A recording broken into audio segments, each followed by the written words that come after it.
Assalomu alaykum vatandoshlar, tinchmisizlar? Oilalaringiz tinchmi? Jasurbek Taysonni Kamil Karate bilan bo'lgan jangi haqida o'z fikrimni bildirib o'tsam, shu kanalga obuna bo'linglar, videolarga like bosinglar. Kommentariyada o'z fikr mulohazalaringizni bildirib qoldiringlar. Hammangizdan Alloh rozi bo'lsin.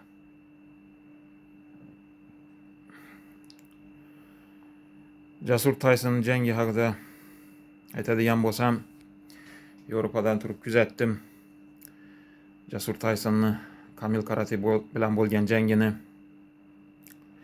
Bu jangda ko'rinib turibdiki, Kamil Karate baribir jismoniy tarafdan ham, tajriba tarafdan ham kuchli ekan Jasur Taysondan.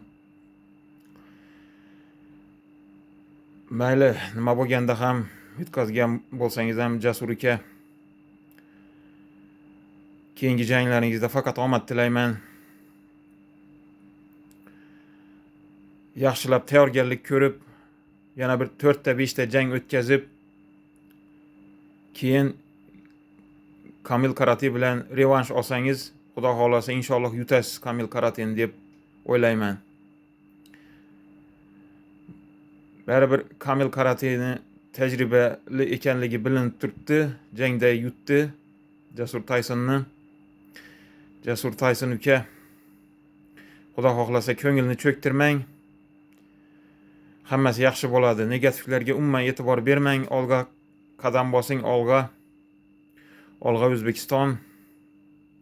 Olg'a O'zbekistonim sportchi o'g'lonlari.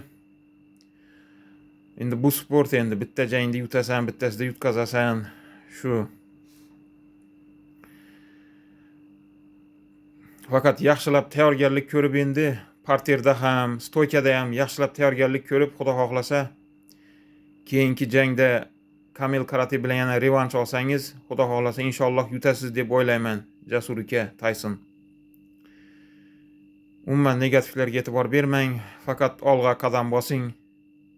Yaxshilab tayyorgarlik ko'rib jangga chiqing. Inshaalloh albatta yutasiz keyingi jangingizda.